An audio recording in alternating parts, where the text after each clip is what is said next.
আমি আজকে শুকনো খেজুরের হালুয়া তৈরি করে দেখাবো। এই যে দেখেন আমি বিভিন্ন শেপের হালুয়া তৈরি করেছি। আপনারা আপনাদের পছন্দ মতো যেকোনো শেপ দিয়ে করতে পারেন। খেজুর যেহেতু মিষ্টি এখানে কোনো চিনি আমি ব্যবহার করি নাই। সেরকম চিনির আসলে প্রয়োজন হয় না। অনেকে আবার খেজুরের গুড় ইউজ করে থাকে বা চিনিও আমি কোনোটাই ইউজ করি নাই। চলুন তাহলে আমার রেসিপিটা একবার দেখে নেওয়া যাক। প্রথমে আমি একটা বাটিতে ২ কাপ খেজুর নিলাম। তারপর আমি খেজুর সবগুলার বিচি ফেলে দিব।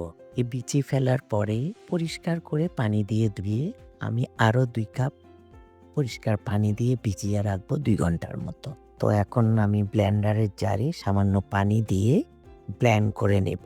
করার পরে আমি হালুয়া তৈরি করতে যাব। আমি কিছু কিশমিশ নিলাম, কাঠবাদাম, পেস্তা বাদাম, ঘি, গুঁড়া দুধ, তিল দিব একটু হালুয়ার উপরে সাজানোর জন্যই। এখন আমি চুলায় একটা ননস্টিক প্যান বসিয়ে দিলাম। তারপর ৩ টেবিল চামচ ঘি দিয়ে কয়েকটা এলাচ দিব।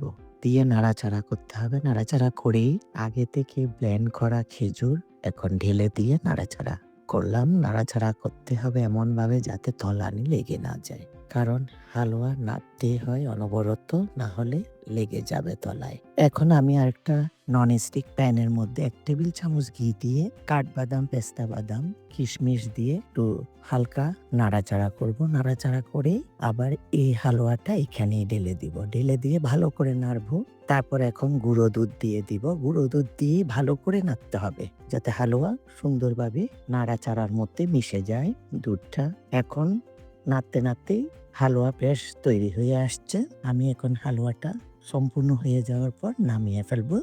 এখন ঠান্ডা হয়ে যাওয়ার পরে যেরকম ইচ্ছে আমি শেপ করে নিলাম। কিছু খেজুরের শেপ, কিছু বরফি শেপ, ত্রিকোণা, যেরকম ইচ্ছে আপনাদেরও করতে পারেন। তো আমি এর মধ্যে শেপ করে কিছু তিল দিয়ে দিলাম।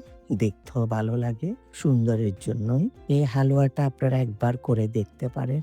আশা করি আপনাদের ভালো লাগবে। এই রমজানে খেজুরের পাশাপাশি হালুয়াটা করে রাখলেই ইফতারের সময় খাওয়া হবে। যখনই খেজুর থাকবে না, হালুয়াটাই অন্তত থাকলে ফ্রিজে ইফতারের টাইমে মুখে দেওয়া যাবে। এটা দিয়ে ইফতার করা যাবে।